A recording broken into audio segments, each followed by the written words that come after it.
हमारे channel fried creeper पर आप सभी का तहे दिल से स्वागत है। इस चैनल पर मैं दिलचस्प horrific thriller and mystery stories and incidents आपके साथ शेयर करूंगा। And if you guys love this type of content then I would recommend you to subscribe my channel and comment down आप किस तरह का कंटेंट देखना चाहते हैं ताकि हम उस पर वीडियो जल्द ला सकें।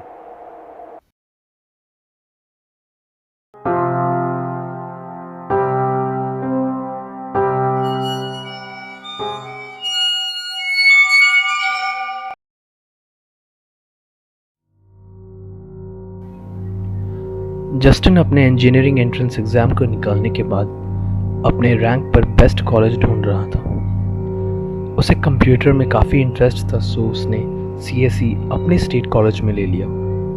Like any other student he was very happy and excited अपने न्यू फेज ऑफ लाइफ को जीने के लिए। कॉलेज पहुंचकर जस्टिन अपने मम्मी पापा को रोते हुए गुड बाय बोला और वापस रूम में आकर अपने रूममेट से बातें करने लगा। उसके रूममेट का नाम दिव्य था। कुछ देर बात करने के बाद दिव्य ने सोचा इसे डराया जाए और उसने बोला, भाई तुझे पता है मेरे भैया इसी कॉलेज से पास आउट हैं और उन्होंने मुझे बोला कि फर्स्ट ईयर वाले हॉस्टल में कोई अकेले नहीं रहता क्योंकि उनके टाइम पर एक बच्चे ने सुसाइड कर लिया था। जस्टिन ने बोला, ओ भाई तब तू कैसे रहेगा? सुन भाई, मुझे मत डरा, ठीक है? ये सब चीज़ मैं बहुत देख चुका हूँ, बहुत जानता हूँ, ठीक है? ऐसे ही टाइम चलते रहता है और उनकी फर्स्ट सेमेस्टर ब्रेक आती है। दिव्य बोलता है, भाई मैं घर जा रहा हूँ, तू क्यों नहीं जा रहा है? इस पे जस्टिन बोलता है, भाई फर्स्ट ईयर के बाद जाने का प्लान है। दिव्य बोलता है, ठीक है भाई, देख ले तू अपना। रात में जब जस्टिन अकेला था तो उसने हॉरर कंटेंट देखने का सोचा। अब जस्टिन ऐसे ही ऑलमोस्ट सारी हॉरर मूवीज देख रखी थी, so he decided to search on dark web. Dark web पर सर्फ करने पर जस्टिन को एक शॉर्ट हॉरर फिल्म मिलता है जिसका टाइटल था the cursed soul of Rosemary. Justin ने इसके बारे में पहले कभी नहीं सुना था, so he decided to watch the film.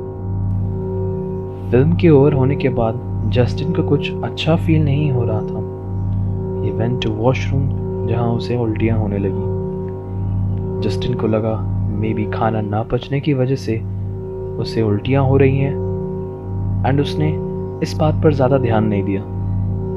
Justin वापस लैपटॉप पर आता है और वो देखता है कि उसे एक अननोन नाम से ईमेल आया है जिसमें लिखा था रोजमेरी फाउंड यू। जस्टिन बहुत ज़्यादा डर जाता है यह पढ़कर और लैपटॉप बंद करके चादर ओढ़कर सो जाता है। थोड़ी देर सोचते सोचते जस्टिन को ये क्लिक करता है कि he was on dark web, तो शायद उसके कंप्यूटर का इंफॉर्मेशन लीक हो गया है और कोई उसके साथ मजाक कर रहा है। सुबह जब जस्टिन वापस उठता है तो सबसे पहले he decides to collect all the information regarding the movie. So वो फ्रेश होकर अपने लैपटॉप पर बैठ जाता है। नेट पर ढूंढते ढूंढते he finally found some information. Now the story goes 70 years before Goa में हैंसन नाम का एक फैमिली रहती थी जो कि एक कल्ट को फॉलो करती थी। हम जिन्हें कल्ट का मतलब नहीं पता उन्हें मैं बता दूं, कल्ट का मतलब एक रिलीजियस ग्रुप से है जो बाकी रिलीजियस ग्रुप से थोड़ी अनयूजुअल होती है।